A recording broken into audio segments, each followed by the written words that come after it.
Yee, and welcome in to another edition of the PHNX D-Backs podcast. My name is Derek Montilla, occasionally known as your mayor PHNX. His name is Cosmo. Of course, his fur color matches my shirt. Diamondbacks are in fact a wagon. This man next to me is the one and only Damon Dog, the people's producer. And the Diamondbacks win again. Damon, big win for the Diamondbacks tonight. Shout out to you, by the way, for being in Studio K, presented by our friends at Circle K. Go out and get yourself that 79-cent Froster or Polar Pop now between now and September 3rd. And it's also Flavoring Fridays. It's a great night. It's a great night. Go get yourself some beers from Circle K. Go get yourself some OG's edibles. Shout out to OG's Brands, the official sponsor of Flavoring Fridays. Head on over to ogsbrands.com to see their full lineup, including their brand new gummies, their OG's Naturals, their big OG's, and where you can purchase them. We are, in fact, back. We are, in fact, a wagon. We are, in fact, on a roll. Diamondbacks win tonight by a score of 7-1. Damon, what are your thoughts overall on this big win? I just want to start off by saying, is this what it feels like to sit in this chair? It's good, right? Yeah, it feels, yeah, that's what it's felt like. This is what it feels like to be on top of the mountain. It's pretty magical, right? Yeah, like we don't get to feel it often, but sometimes when we get to sit in the big chair, we understand how good it feels. Diamondbacks right now look like starting to look like a wagon. I'm starting to recognize their shape as a wagon. They improved to 9-4 in their last 13 games. Of course, their record now stands at 34-36. And the big story tonight, I guess the two dueling stories is that Ryne Nelson was very good, and so was the offense. And tonight very much felt like this team was running on all cylinders. It was a very well-rounded output from the starting lineup tonight. Like nobody, a few guys stand out. We're going to talk about those guys, but for the most part, it felt like they got contributions from everyone except the guys that at times were the only ones doing it, Ketel Marte and Christian Walker. Like those are the only guys that went 0-4 tonight, but everybody else kind of kicked in a little bit. Right. Yeah, it's a crazy night when you see that kind of thing happening. Yeah, I mean, it was a great performance tonight. Ryne Nelson, everything that you could have ever hoped for in this performance tonight, like probably maybe the best performance of his entire career. I mean, definitely up there for discussion. And then the offense just continues to get the job done. Like they really, we talked about when the Merrill and Zach injuries happened pretty subsequently. We talked about how this offense is going to need to stop being bad and figure it out and carry this roster, because obviously the pitching staff is not up to the standard of a playoff caliber team right now. Right. But, so you just kind of you kind of know you have to go out there any given night and put up more than 5 runs, because that's what it's going to take to win the ball game. Absolutely. And that's kind of been the story of these last couple of weeks. It feels like we're finally playing some better baseball, and we're finally seeing some like a little bit more consistency in the offense. Don't get me wrong. We still have our nights where when we're not good, we are really not good. Like there's like one game a week that feels like we're about to get no hit. I'll say that right now. Like there's one game a week where it's like, are they going to get one hit tonight? And then pretty much all the rest of the games have been above average offense, and you love to see it. It's fun when the boys when Geno's hitting home runs, and like, I mean, that's I what love it is. Yeah, you have Geno hitting a 395-foot solo home run. You have Joc adding in with a 425-foot solo home run of his own. We're going to find out from Jesse when he joins us from the clubhouse, which bat Joc was using. Obviously, that's a big question we have. I texted Jesse. I said that's number one most important thing. Without a doubt tonight. Without a doubt. But I mean, Geno, there's a guy, right, that's really been struggling. He walked twice tonight, showing some incredible patience at the plate when we kind of pegged him as being obviously a fairly impatient bat with the number of strikeouts he's had lately. But he went 1 for 2. He had that home run, drove in that run himself. You also had Joc Pederson going 2 for 4, 2 RBI. Corbin Carroll 1 for 4. Lourdes Gurriel Jr. 2 for 4 with an RBI. Randall Grichuk in the lineup against the righty. What in what world, Torey, do you do that? He was 1 for 4 with a run scored. So I mean, there's just lots of contributions. Of course, one guy I left out there, Tucker Barnhart. He was 2 for 4. Big night for him. 2 RBI himself. A run scored. Barnhart's last hit was on May 7th. Damon, that was 39 days ago. That's hard to do. It's hard to do. And he's walked quite a bit in there, right? Like Yeah. he's been able to get on base, but he just hasn't been able to get that elusive hit. Jody was Finally, talking to him post game, and like you could tell he was like you could tell he was like, yeah, finally a good performance. yeah, yeah. It's been wearing on him a little bit mentally. He said something to the effect of like, you just got to keep going. That's what this sport's all about. It's a grind, and you just got to keep getting up every day and working just as hard as you did the last day. So like it's been like in the back of his head, and it's hopefully this inspires a little bit of confidence moving forward. Well, to be fair, at times Gabby Moreno hasn't been much better than Barnhart, so it's not like he's losing playing time due to the fact that he's not contributing offensively, and his counterpart is. There's a lot of guys that have struggled and have gone through that. Corbin Carroll is a guy that obviously his struggles are well documented, well talked about. We discuss it all the time on this show. Yeah. But Carroll now has reached safely in 15 straight games, and that's something again that even with some of his, like last night, his 0 for 4 night, tonight got robbed again. This man just gets robbed constantly on balls that he got robbed on, just a pop out that should have gone into the Diamondbacks dugout and instead gets caught. Like there's just things at times about Corbin Carroll right now that definitely feel very, very unlucky, but yesterday. Oh, yesterday was the day. Yeah. Yesterday with was those two plays. Yeah, we plays? talked about it. It felt like the story of Corbin's season yesterday, watching Cole Tucker, who's a shortstop, make an incredible leaping catch on the track, and a right fielder rob an RBI with a diving catch that if he had missed that, Corbin's probably getting an inside the Parker on that, I feel like. Here's the thing though. I will say that I and not to disagree with you, but what I will say is I don't know if that's the tale of his season, because at one point we just saw him looking That's fair. incapable at the plate. That's Whereas I think that's kind of more of an indication of what's been happening to him lately. Why his batting average right now is still at 211, and his OPS is still at 600. Yeah. He's been smoking some balls, yet they find a way to get caught spectacularly. But tonight was a great night for the offense, because they didn't need all they really needed was Tucker Barnhart's output in order to beat the White Sox. The White Sox did do a good job. Of course, got to give a lot of credit to Ryne Nelson for his big night tonight. Huge night for Nelly. He gave up a run early in the second inning. He got himself into a little bit of a jam there in the second that looked like it was going to turn even worse on him than it did. He was able to kind of limit the damage there to just the one run, but he locked in after that. And I mean, man, that's something we've talked about, that trait.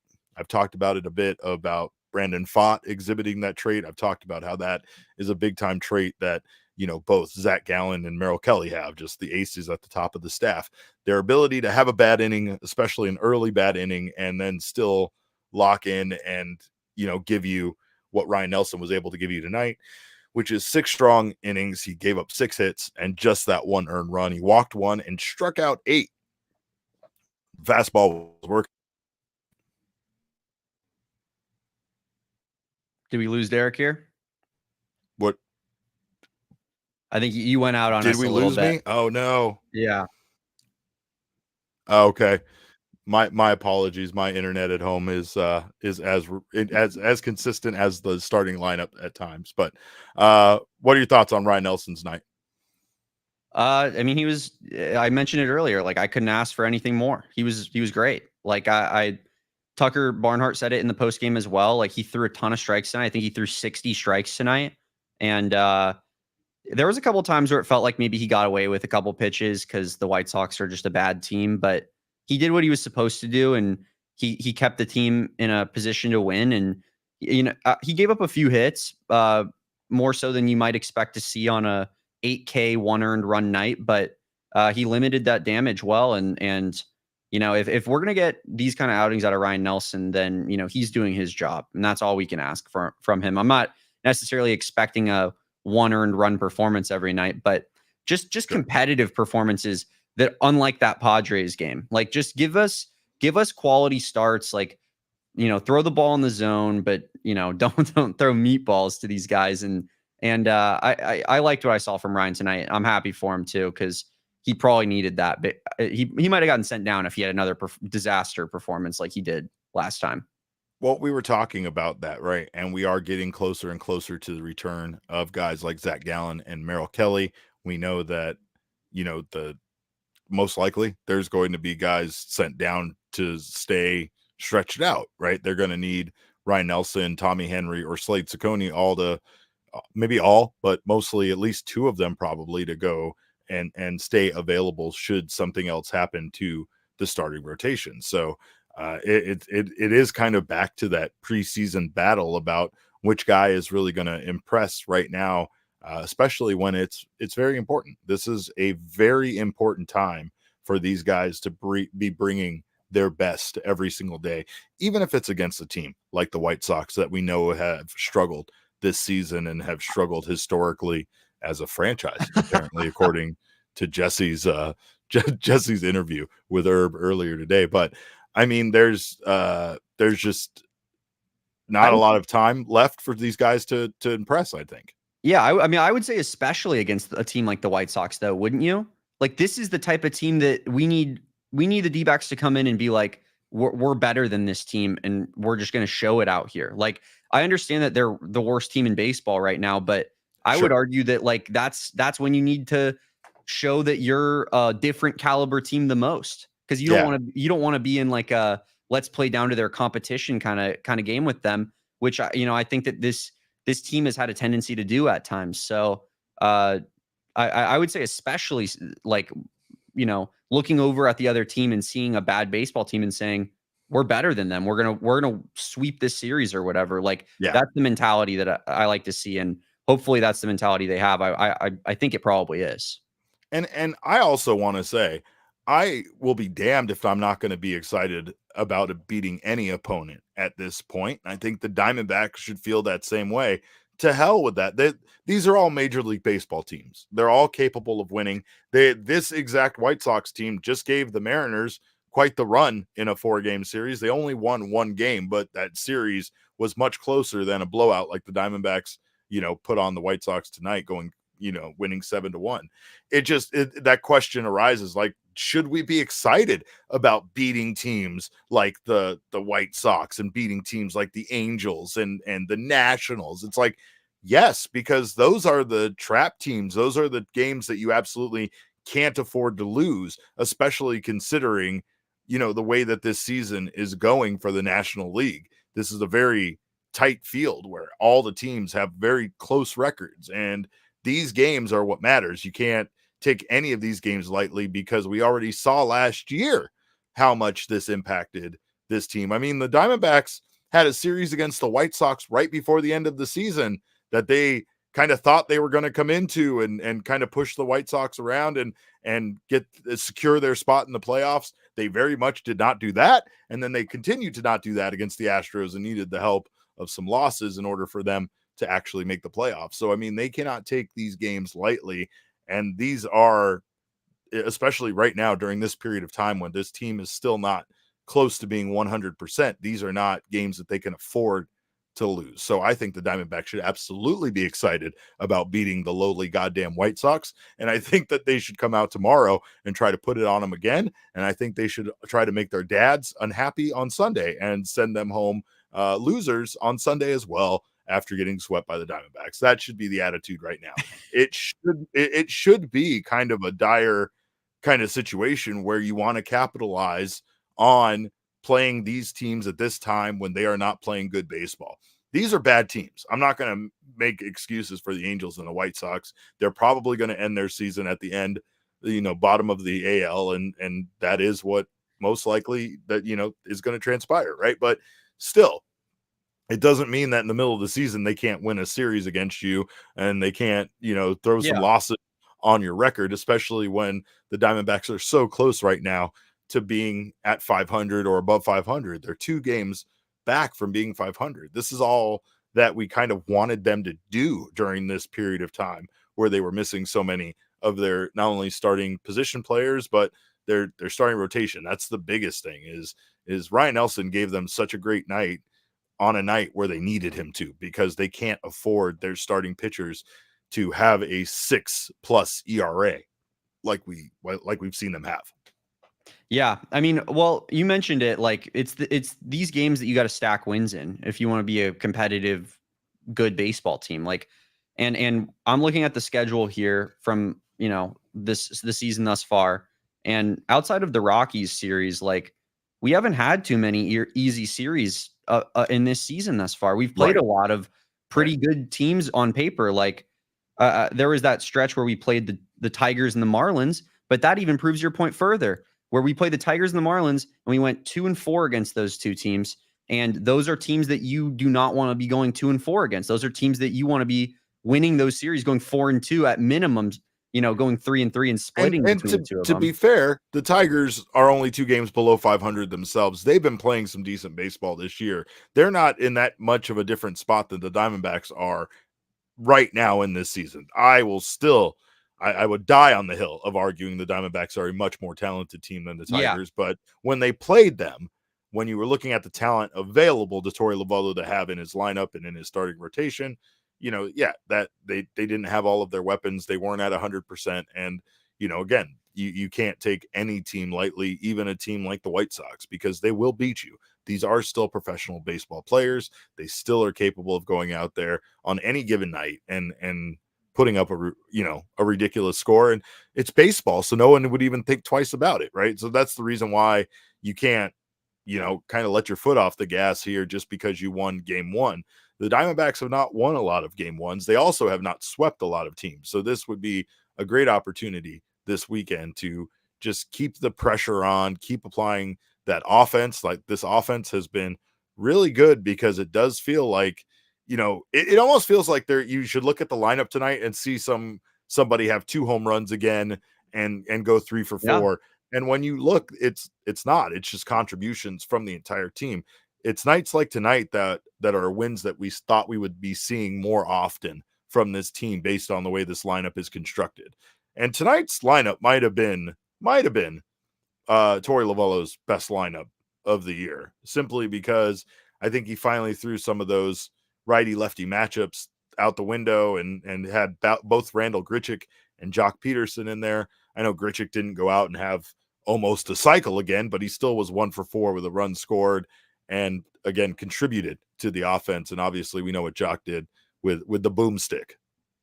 Yeah, absolutely. And I think that it just goes to show, like, injuries, like getting guys back is so big. We partially say that because, like, we have a guy like Perdomo hitting 9 for us, and it feels like this is everything that we wanted the entire season. Like, got himself into a pickle tonight, my guy. Yeah, not his best work, but also had a good solid hit. So he did. But and, you're right. Not his best work. I wasn't pleased with it, but that's okay. It still brought me a lot of joy, though. It still made me happy somehow, even though it probably shouldn't have. But I like bullpen. I just want to say real quick. I like what you said about the lineup, and like when you see a 7-run game, you're probably like, oh, who hit a 3-run home run tonight? Who had 4 RBI? No, this was like one of the most balanced games that we've seen this far this season. Like everybody came out, everybody was pretty much locked in. Like you said, it was Cattell and Christian that were really the guys that didn't contribute much. Other than that, and they deserve a night off. It's fine. Sure. I'm fine with them not performing. Those guys have been doing it all season long. Yeah, it's great to see Lourdes go 2 for 4. It's great to see these guys, come out as a team and do this. They were 3 for 8 with runners in scoring position. They had a great night. It was a great night for this team on both sides of the ball, but we do have to give our king snake to somebody, and we are giving that honor to Ryne Nelson. 6 innings pitched, 6 hits, only 1 earned, struck out 8, only gave up the 1 walk. I mean, Nelly is just still kind of an anomaly to me, really, when you think about it, because this guy is just so, I don't know, like he's kind of so one-dimensional, right? I mean, tonight he was actually doing pretty good. He threw his four-seam fastball 41% of the time. He threw the cutter 28%. He had his slider working at 14%. He threw the curveball a little bit. He threw the curveball 11 times. He threw the changeup 5 times. So he had his secondary stuff working a little bit better than we normally see, and I think that's why he saw the results. He got 13 whiffs tonight. So Ryne Nelson, I mean, he would put it together, and I think big part of putting it together is having a mix to his arsenal, because we know his fastball is good. It maxed out, tonight at like 97.5 miles per hour. So he was throwing it nice and hard, average 95.2. But again, he needs to have that secondary stuff working, I think, in order for him to be successful. That's what we saw him doing tonight. That was the key to his big night. Yeah, Ryne was very good tonight. He deserves that king snake. I'm a big proponent of like when a guy has a good game that you don't typically think will have a good game, like that's the king snake. So we were about to give it to Tucker Barnhart. We So, were. and Tucker, again, not having a hit for 39 days and then coming out going 2 for 4 tonight with 2 RBI. Again, I don't know if Tucker would want that. I think Tucker would say, "Go ahead and give it to Ryne." Give it to Ryne. I'm not a charity case. I think that's probably fair. Ryne deserved it tonight. I don't know if he'll see another one all season, but I'm happy for him and great performance out of Ryne tonight. I agree. Well, of course, we want to thank you guys for being here tonight in the PHNX Sports YouTube channel. We also want to thank those of you that are diehard members already. Of course, if you're not a diehard, what are you missing out on? Let me tell you. Let me address that for you. Go to gophnx.com. You can see all the wonderful stuff you get, but you will get a t-shirt of your choosing from the phnxlocker.com, like this bad boy I'm wearing right here, this WAGON shirt. You can go check out our brand new Valley collection. Of course, some of those t-shirts were in fact made directly for Damon. I can't tell you how many compliments and things I got on the State 48 shirt. Mostly I think it's because people are like, oh wow, you guys are working with State 48. That's cool. You're not just in your garage anymore like Torey thinks, right? That kind of thing, right? But great clothes, great stuff you can choose from. Obviously, you also get access to all of our content. You get all of Jesse's written content. You get all of our content from Discord, including the wonderful conversation community and family that you have here with our other diehards from gophnx.com, as well as our exclusive content we're doing just for you diehards. You also get discounts with our partners, discounts on upcoming events, and so much more. So sign up today, become a diehard, and join us. Be part of the family. Speaking of which, a bunch of our diehards, we're getting together for a trivia night next Thursday, which I found out I was nominated to host without throwing my hat in the ring. Not nominated. You were volunteered. Elected? Yeah, you unanimously. were voluntold is what it was. That's a good way of putting it. Yeah, is what it was. But I can't wait. I get to MC trivia night. Oh, and the drinks are free on Max. Not for you guys, for me, but maybe Max will buy you a drink. We'll see. But we will be hosting a trivia night this month and a pickleball tournament in July. So come get waxed by me and Saul, because we are an unstoppable duo when we're together. But stay tuned for more information on that. But make sure to join us next Thursday for the trivia night. That's going to be an absolute blast. Really looking forward to seeing so many of you guys out there. And let me tell you, Chicken and Pickle absolutely blew me away with all of the fun stuff they had to do. Not only do they have a bunch of wonderful indoor air-conditioned pickleball courts for you to compete with your friends and loved ones with, but they have all sorts of wonderful events coming up, as well as just serving up fun for all ages and all abilities at junior pickleball throughout the summer. If you need some place to take your kids, and if your kid is like my kid and isn't a huge fan of physical activity, you can take them to pickleball. And let me tell you, in about 5-10 minutes, you can become a pickleball expert. That's how quickly you can learn the game. And Chicken and Pickle is a wonderful place to do it. Wonderful food,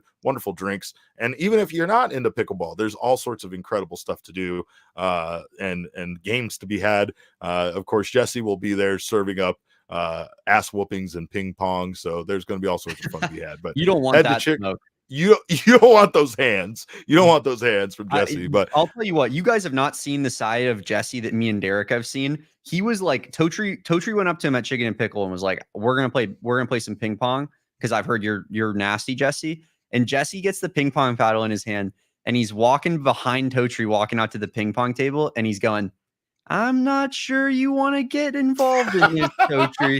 And he's chirping him the whole time. And it's nothing funnier than Jesse talking shit.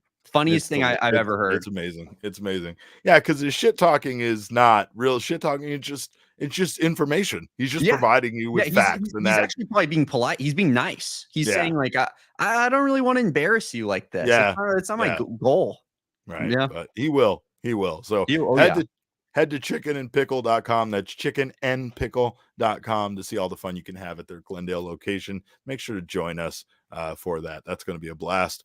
Of course, we have all this fun, but sometimes you got to take care of the finances. Sometimes you got to worry about money. And trust me, we all worry about money. But of course, one institution that can help you not worry as much about money is Desert Financial Credit Union. For more than 84 years, Desert Financial has been Arizona's largest, most trusted local credit union, and they've been dedicated to creating exceptional experiences by giving back to the community and providing financial solutions to make their members' lives better. You can join a credit union that's committed to giving back and sharing success with its members. You can look to Desert Financial for checking and savings accounts, mortgages, loans, credit cards, investment options, and so much more. Again, join a bank that has your best interest in mind. Join a credit union that has your best interest in mind. When you open a free checking account online, get $200 in bonuses. Get started by visiting desertfinancial.com/200.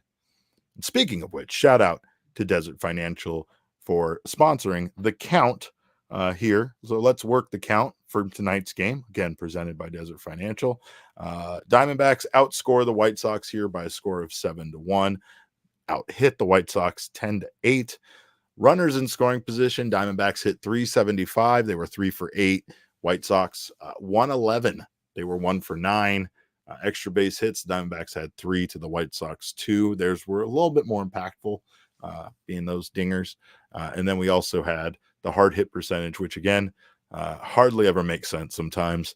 On a night where the Diamondbacks outscored the White Sox 7-1, the White Sox somehow have a 44% hard hit percentage to the Diamondbacks 40.7%. This is why I tell Jesse numbers are dumb all the time. Right here. This right here, that last one, but everything else jives. Again, I know we already talked about it, but I don't want to dwell too much on the fact that it's the White Sox. It is the White Sox. They're not a very good baseball team, but I will say that their starting pitcher tonight has been good at times. So, I mean, it's not like we're talking about somebody who, the Diamondbacks should have put this on, but they did. This is one of those nights where we finally saw their offense carry over from one night to the next. And it's a night where honestly, they put up the expected, runs that they should against a team right now that is definitely in a worse position than the Diamondbacks are. Yeah. I mean, I don't know how much more I can say on the White Sox thing. Like we need to beat this team. We need to stack wins against opponents like this. Like they're clearly not very good. They made, how about those errors tonight by the White Sox? You see that? That's the sign of a really bad baseball team. Yeah. And that's the type of team, honestly, that the Diamondbacks like ate up on last season. Like you want to make some throwing mistakes while we're on the base paths, we're gonna step on your neck. And that's what I want to see more from the Diamondbacks this season going forward, is like capitalize on these mistakes that these teams are making against you, force them into making these types of errors. Like that's what made the Diamondbacks a good baseball team last season. That's the identity of the roster. And like we haven't seen enough of that nearly this season so far. Well, what we saw was the Diamondbacks being the ones to make the mistakes. Yeah, and absolutely. honestly, it was like tonight. It's not to say the White Sox were necessarily in it, but once you saw those mistakes kind of happen and the Diamondbacks put up the runs, you might as well have called the game at that point. It felt like the air was kind of let out of the White Sox balloon. Yeah. They realized this was going south on them, and they kind of cashed it in. And we've seen that from the Diamondback side, where we've seen the Diamondbacks do something similar, where they just kind of phone it in after a certain point because it felt like, they lost the lead. They watched the opposition come back, things like that. So it's, it's just nice that the Diamondbacks have things clicking. And more importantly, it's nice to see them doing it consistently, right? It's nice to see them starting to actually get on a roll where we're not as concerned about the offensive woes, the inconsistent offense that we were at one point. And it feels a little bit more sustainable than them putting up, 15 runs in one night and then 2 the next night against the very same opponent, which is something I'm sure has happened at some point in the season. But speaking of consistency, we did see, like I said earlier, Geno Suarez in the lineup tonight. He was playing third again for the Arizona Diamondbacks. And of course, there's some questions about that. He went 1 for 2. He had 2 walks. He had the home run. The questions were that Torey kind of made a statement saying that they were going to pivot and go in a different direction with Blaze and give Blaze an opportunity at third base. It sounded, Damon, in the moment when he said it, like it was a bit more permanent than he intended to say, because we do have Torey here kind of clarifying his comments and kind of actually telling us what his game plan is with his platoon over there at third between Blaze and Geno. Yeah, I think I should probably clarify. I got asked this a little while ago. Pulling back Geno doesn't mean he's the two of the seven. So it's 5 Geno, 2 Blaze. So I explained that would kind of be my mindset. So Geno's going to continue to get the majority of reps. I'm going to drip in Blaze, just see how it looks, and just keep pushing it downfield. And if it goes one way or another, then I'll read and react. But I think everybody thought it was going to be 5 days for Blaze and 2 for Geno. I believe in Geno. Geno has a lot of really good qualities. And I watched his workday yesterday, his early workday yesterday, and he was getting after it. That's what I think is going to lay the groundwork for a lot of successful at-bats. And I'm not saying he wasn't doing it before, but I just set my eyes on it yesterday. And he's in a good spot. He's just not getting good results. So I don't want to just completely bench him. That's not what I'm about. But I want to get a look at Blaze. Blaze deserves a little bit more playing time.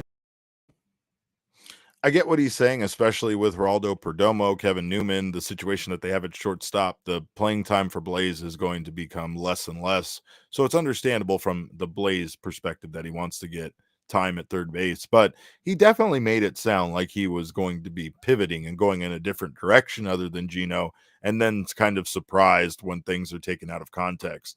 I think that for the most part, a lot of people, including I'm sure Torey himself, have been frustrated with Geno's offense, and I'm sure Geno is frustrated with Geno's offense. But I mean, there's something to be said about some of his defense and perhaps some of the plays he's made defensively that have saved games for this team versus, maybe having Blaze over there that might not be able to handle it in the same way. But I mean, what are your thoughts overall? Like this isn't surprising. It just sounds like Geno's going to get maybe some more days off and we're going to see Blaze, but it's not going to be a lot. It's going to be one every now and again. And that still might just be until Alec Thomas returns, when they might have to make another roster move. Yeah. So Geno through 14 days in June is tied in walks with his entire month of May total. So I feel like, excuse me? Yeah, we're say that one more time. So in May, Geno had 6 walks, and through 14 days of June, Geno has 6 walks. I think that could be a big factor. Like he just is not. He was so aggressive, just swinging at everything, striking out constantly, and like if with these walks, maybe he's seeing the ball a little bit better, and maybe we can build on that. So like I honestly, like, I remember Jesse before the season saying like he thought maybe Geno could be not very good this year. I'm not sure if he said that on air or not, but he mentioned it to us. Like he wasn't super high on Geno. And I pushed back on that because I was like, he's pretty consistent. I don't know that I see him having like a disastrous season. I think it was the Fangraph projections that we were talking about specifically, right? Yeah, like the Fangraph projections were not pretty. That's no doubt about that.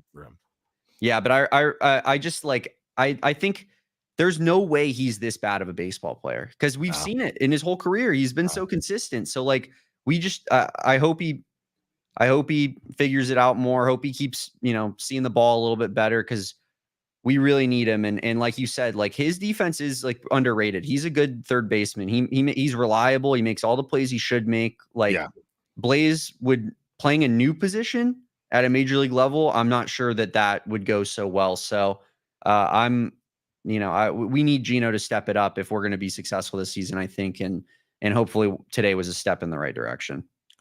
Well, big shout out to all of you guys for being here in the PHNX Sports YouTube channel. Of course, if you haven't subscribed to the channel yet, do so now. Sign up for notifications. That way you don't miss whenever our wonderful shows go live. And of course, drop us a like. We appreciate when you do that.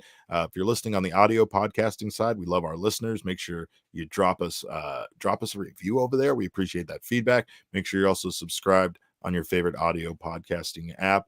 Big shout out to OG's Brands. We love our friends at OG's, so thank them.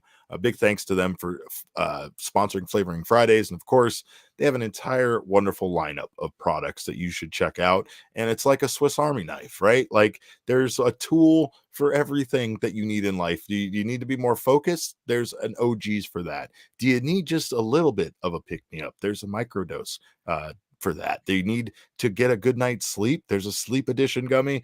Are you just looking to be happier in life?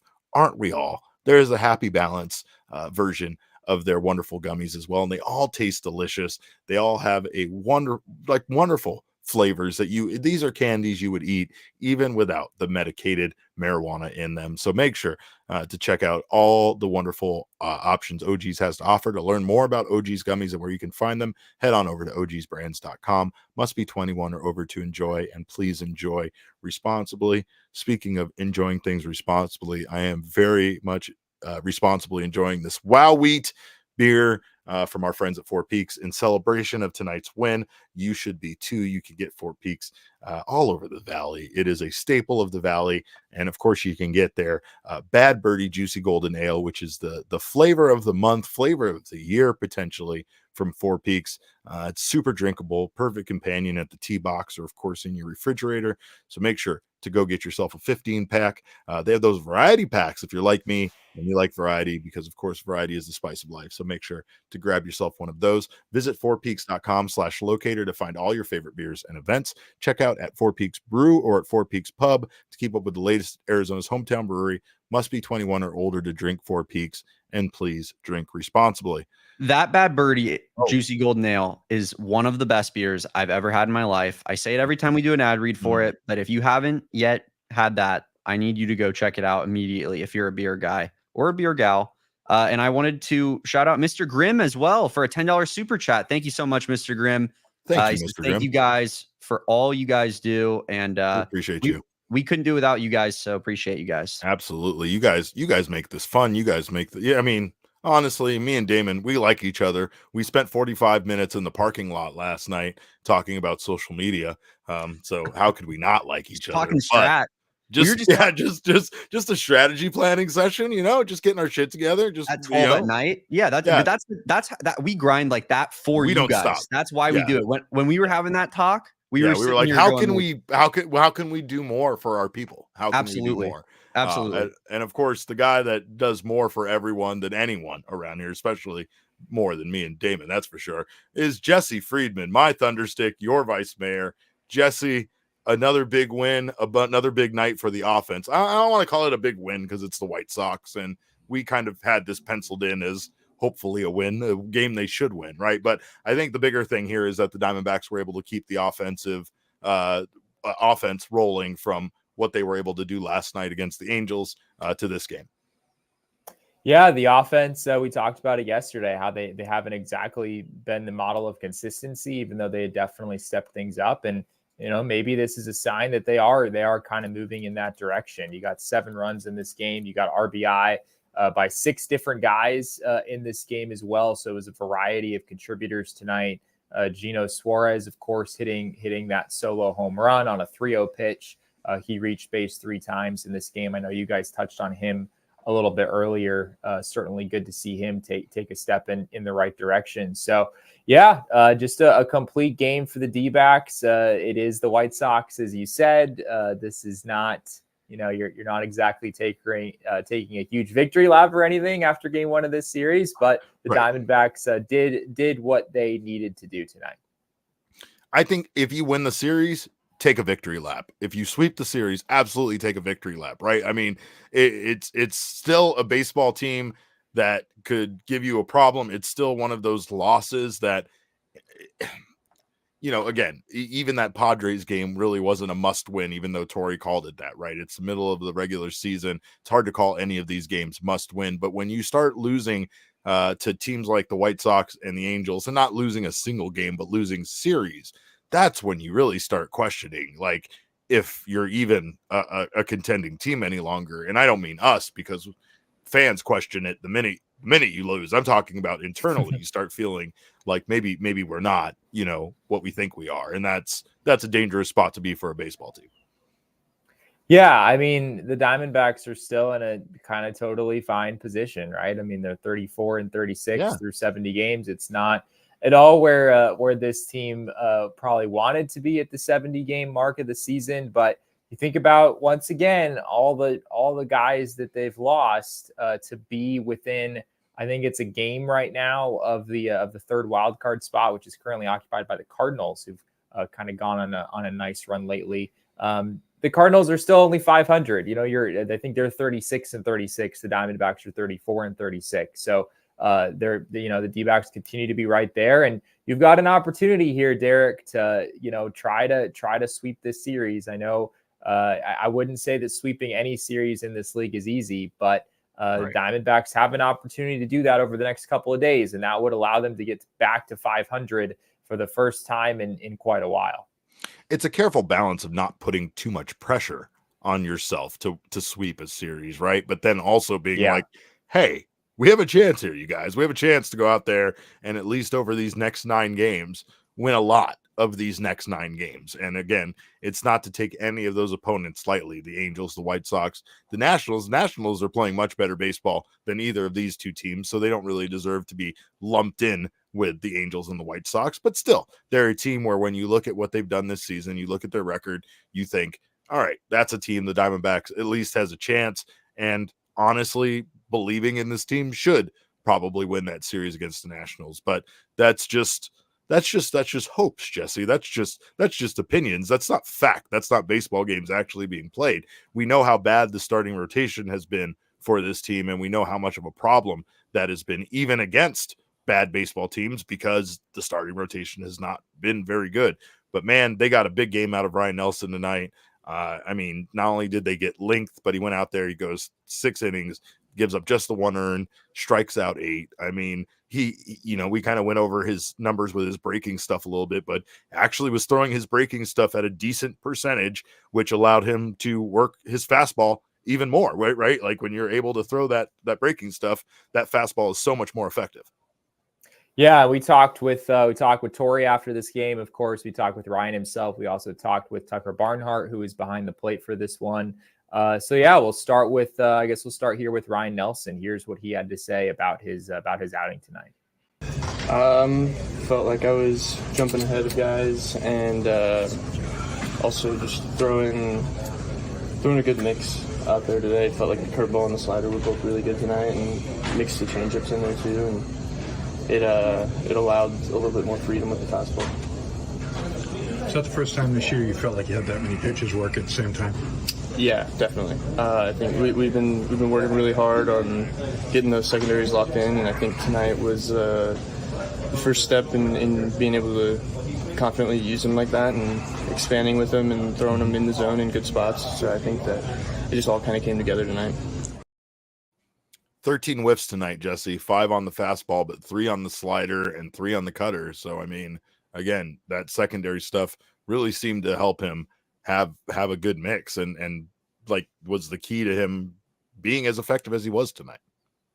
100%. Yeah, I think 13 whiffs, I believe is tied for the third most in his career. We don't see Ryne Nelson rack up whiffs like that too often, frankly. The 8 strikeouts was a career high as well, which you guys probably already touched on. This was a little bit of a different version of Ryne Nelson. I thought, a guy who just seemed more comfortable and confident throwing his secondary pitches than we've really ever seen.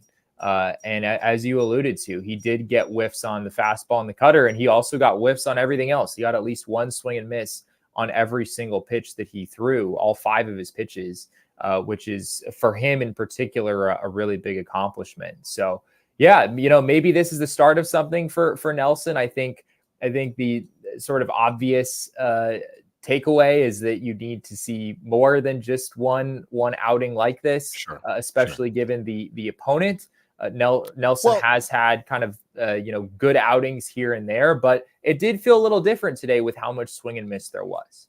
I was going to say the 7 2/3 outing that he had that was a career high not that long ago definitely felt like he was taking steps in the right direction, but that was less about the whiffs and just more about his efficiency and how low he was able to keep his pitch count. And the defense behind him that day was absolutely outrageous. Yeah. Tonight he got some good defense, but definitely not the defense he got that night. Tonight it was all about the offense and their production. I think that allowed him, obviously, I mean, he didn't get that early. He got himself into a jam there in the second inning, but was able to get out of it. There was a lot of good things about Ryan's outing. I mean, the offense was there, and that was great, but for the most part, it really felt valuable, especially considering the position this team is in with their starting rotation, to have Nelson go out there and be as good as he was tonight. Yeah, we also talked with Tucker Barnhart, who of course caught this game, about kind of what was working for Ryne, and here's what he had to say. Short answer is everything. We talked a lot about using his fastball quite a bit. A lineup that felt like his fastball really played against, and it seemed to open up the breaking balls, open up the cutter, open up the changeup. He did a great job of really pounding the strike zone. I think he threw upwards of 60+ strikes tonight. And whenever you got a guy doing that, puts the offense on their heels, makes them expand the strike zone, swing and miss. Everything was working for him. Was that as good as you've seen him throw so far this year? For me personally, yeah. I told him it's the best I've ever seen this slider, even spring training, during the season. It's been a work in progress. He's been tinkering a lot with it, and really happy for him to be able to find one that was consistent, that he was confident in, and was able to really execute at a high level tonight. I wasn't able to listen to anything he was saying because I was just staring into his blue eyes, Jesse. That man looks like a handsome supervillain from the MCU. I can't put my finger on why it's so odd, but like that was a very handsome Tucker Barnhart tonight, I just have to say. And he himself had himself a great night. I mean, we kind of joked about it a little bit, but man, I mean, it's been a long time since he had his last hit. May 7th. Man hasn't had a hit in 39 days. Tonight he goes 2 for 4 with 2 RBI. Had to feel good, but Damon kind of discussed how afterwards it sounded like he was a little reluctant to kind of be celebrated too much on his night. Yeah, some people in the chat spotted the vest in the background. You might have seen that in his locker. And I also spotted that while we were talking with Tucker, and I asked him about that. So here's what Tucker had to say about wearing the vest after tonight's game. Let's go. Did you wear the vest tonight? Yeah, it's first time. It's just really cool. I thought Nelly deserved it anyway, but the guys thought I did, so it was cool. Is it Seawald who gives you that, or how does that? Yeah, Seawald's the guy that does the talking after the game. So we've been doing it a lot lately, talking after games, which is fun for sure. Must felt good to get that big hit. Yeah, it's been a grind. I felt like it was been a month since I got hit, and sure enough, it had been a month since I got hit. But it's one of those things, man. It's just try to be the same guy every day and come just do my job. Be here to help our team in whatever role that I can. I love the role that I'm in. I love this group of guys. I love this organization. So it's been a pleasure. I'm really, really thankful to be here. Do you have to give a speech when you get the vest? Yeah, it's kind of up to you, whatever you want to say. So okay. So keep that sure. internal. Yeah, sure. Who's had the best speech, the best victory speech? Blaze for sure. I won't go into detail, but Blaze. It was a Blaze moment. Yeah, it was. That's a very good way of putting it. That's amazing. Damon was 100% right, by the way. Damon said earlier that when we hear from Tucker, you know he's inevitably going to say Ryan actually deserves the best, and he was right about that. He said that Tucker would say he deserved the king snake too. So this is what happened, Jesse. Derek had Tucker down as king snake earlier in the game when he was 2 for 2, and I texted him. I said, I think Ryne Nelson deserves it tonight. And then we were talking about Tucker Barnhart earlier on the show, and we talked about how we almost gave him king snake. And I said, I bet you Tucker would say Ryan deserved it tonight. And then you get from the locker room, just coincidentally, him saying those exact words. It couldn't work out better than that. It's insane. Couldn't have work out any better. Also, Blaze having the best speech is amazing because Blaze confessed that he did not think he had the best speech. But he did say he just went up there and said the F word a lot, and that he did not say that. No, he said a lot of curse words that he can't say. Is what he said did that say said. that. Yeah. It was funny for Tucker to say that for sure because Blaze did seem pretty like self-conscious of his speech when we talked about it. He also didn't go into much detail about it other than what you said, that he just said he apparently said a lot of curse words that he can't repeat. It was pretty funny to hear that. Another Blaze moment reference. Another Blaze moment. Jesse, everybody's calling you the people's journalist in our chat now, so I have to ask, what bat did Joc use to hit the home run? Whose bat did he use? Yeah, well, I'm gonna fail everyone on that front.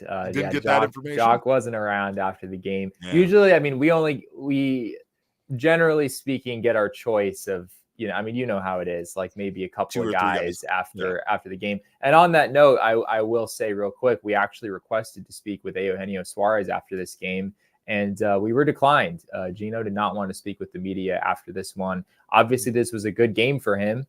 So, it wasn't your typical like, oh, guy just really had a rough one and just doesn't want to talk about it immediately afterward. Geno did have a good game. He walked a couple of times. He hit that home run, as we mentioned earlier, and yet he still didn't want to speak to the media. And I don't want to speculate too much on why that is. I imagine it could be like this is just one game, and I want to kind of prove myself over a longer period of time before I talk with anyone about having successes. So I guess I did just speculate on why we weren't able to talk to him. That's fairly good speculation because, again, like you said, you think after a night where you hit a home run and you got 2 walks, you showed a lot of patience and discipline at the plate, and you were rewarded for it, that you would be okay with talking to the media. But it is just one game, and Geno is in a position right now where Torey's made it publicly known that he's giving Blaze Alexander reps at third base to see who works out best there. And that's questioning the future of Geno over there. That's questioning the present of Geno over there. So again, I think that he has a lot of work to put in, and I think that there's a lot of people that still believe in him internally. And I don't think that, again, Torey clarified, we showed your video from earlier where he kind of clarified that he meant more of like Blaze getting 2 out of 7, not Blaze getting 5 out of 7, meaning that they were like replacing Geno over there. But I mean, Geno he's been one, not the most disappointing thing at all this season, but one of several guys who have had a disappointing season so far. And I mean, again, he's not the sole focus point, but he is a guy that the Diamondbacks went out and got, and we all thought that it was going to be a solution at third base. And, now here we are back to potentially at another platoon situation at third base, and that doesn't feel great. But what had to feel great is hitting that home run. It was Geno's 6th of the season. And I know Torey had some comments afterwards about Geno's bomb. Yeah, he's genuinely excited for him. He's working his butt off. He's had a lot of good work days. I know I mentioned pregame that I thought he had a fantastic early BP session yesterday. I think everybody was really, really excited for him. Genuinely excited for him to get a 3-0 fastball and hit it as hard as he did. I mean, again, it's there's a lot of people rooting for Geno, a lot of people that want him to get back on track. It's just, again, baseball is one of those sports where it feels like what we saw with Corbin Carroll. The harder you're trying to get it back on track, the more it doesn't work out for you. Yeah, I mean, the leash here is despite how Torey clarified things earlier today, the leash here is pretty clearly short. Like the Diamondbacks are they're not at the point where they're moving on from Geno, but they're rounding third and heading for home on that front is sort of what it feels like. And Blaze is going to get some opportunities there. We saw that earlier this week, but Geno has started the last 2 games in a row. And yes, what Torey said the other day was very much misinterpreted. Granted, he was a little vague. It was a little. I told someone who Damon was that. in that room. He was misinterpreted, but it was his own words that aided that misinterpretation, because he said that they were pivoting and going to go in a different direction. Like, when you say that, that typically means that you're going to give another guy a chance to start over there, like, all the time, and not just saying, oh, hey, we're going to give Blaze a couple of starts, especially, like, it makes sense because Blaze's playing time is going to be impacted by Geraldo Perdomo returning, by Kevin Newman still being here, and there's a good chance that Blaze still is that man that they select to send down when Alek Thomas comes back. But in the meantime, you kind of want to use this period of time you have until Thomas returns to make that decision, right? Like, you want to see, maybe we put Blaze there, and not only is he capable of handling it defensively, but he provides us with some pop, from the bat that we're not getting right now from Geno. Yeah, that's a great point. I mean, I think with Alek Thomas nearing his return and a roster decision looming, you might as well put yourself in a position to just kind of gather a little bit more information. And in this case, gathering more information means like playing Blaze Alexander a little bit, because as you said, Perdomo's back. Blaze isn't going to play a whole lot of shortstop at this point. You've got Kevin Newman to play, behind Ketel Marte at second base. He's basically a backup at every position. Getting Blaze in some opportunities at third base, like, that's the best way to get him some reps out there in this time.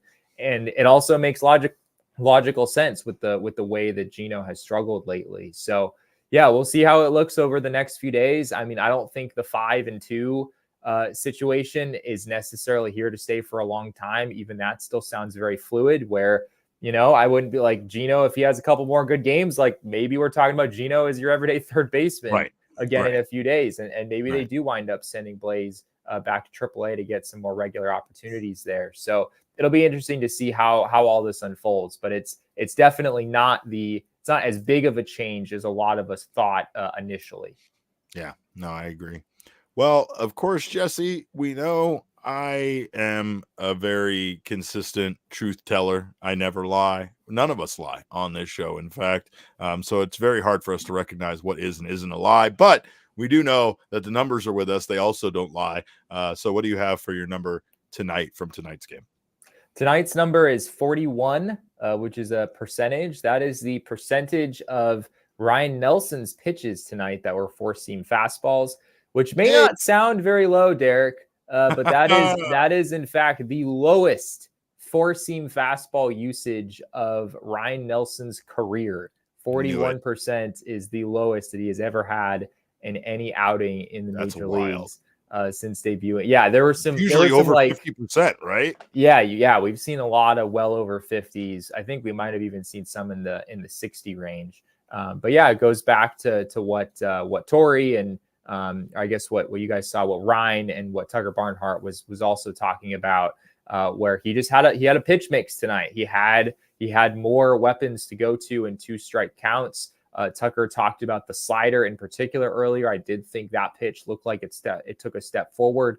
Location wise, he was pretty consistent in getting it to sort of that glove side, outside edge to right-handed hitters. And also the shape of it. Tucker also talked about how the shape has just been more consistent, or was more consistent in this game. We've seen so many iterations of the Ryne Nelson slider this year, right? I mean, in spring training, it was 90 miles an hour one game. It was 84 the next. Then it would go back to 90. Then, I mean, he was just messing around with a bunch of different things, trying to find something that worked. And you need to see more. Once again, I will continue to say that we need to see a little bit more before I think this is like truly a new version of Ryne Nelson, but it was, certainly an encouraging sign for him today. Well, Jesse, I know you might be working on a little special thing here for Father's Day this weekend. Did you want to give the people a little preview of what you're working on? This will be out in a couple of days, given that Sunday is Father's Day. I'm just asking some Diamondbacks, some fathers on the team, of which there are like 7 or 8 or 9, something roughly. There's a lot of young guys on the range. team that aren't dads yet, but yes, we know that they all have Paul Sewald as their dad. We know that, and of course they are all dads. Yeah, I'm actually just interviewing Paul Sewald about what it's like to be the dad of the clubhouse. That's the only interview I had to do. What I needed you to do. No, I'm talking with a bunch of the dads on the team just about the challenges of being a major league player while also, trying to be somewhat present for your kids, like at least as much as you can reasonably. It's not easy given the demands of the job. No, it certainly is not. And I think the idea there is, especially when you're a major league ball player and athlete, your time is limited, right? But something to remember is that all of our time is limited. We're not here for a long time. We are here for a good time. And of course, make sure to appreciate your dads this weekend. Go out, make sure to go see your dad, give him a call. My dad isn't around anymore, but I did get very much to celebrate Father's Day early today with my daughter. I don't think that there was any more of a bonding experience than could have been than me and my daughter at Dave & Buster's cheating a machine together as a unit. We were trying to get some extra tickets, and it's that one where you drop the coins in and then it knocks other coins off the ledge. You know what I'm talking about. Dave & Buster's is basically a kiddie casino, and we were trying to go for the big haul, and me and my daughter basically were pulling a heist off together. And what better bonding experience is there than cheating a video game with your daughter together? We had a great time, but spend that time with your family, with your loved ones. We hope you guys have a wonderful Father's Day. Shout out to all the dads out there. Speaking as one myself, I know you're underappreciated. I know there's a good chance the gifts are going to suck, but we love you. We appreciate you. We thank you for all that you do. And we know it's not an easy job out here to both be a dad and a professional athlete, especially. It's a very demanding gig. And I know, of course, those guys do a great job at doing their best to handle it. And shout out to all the dads out there again. Hope you guys have a wonderful Sunday. Jesse, got anything else from the clubhouse before we go?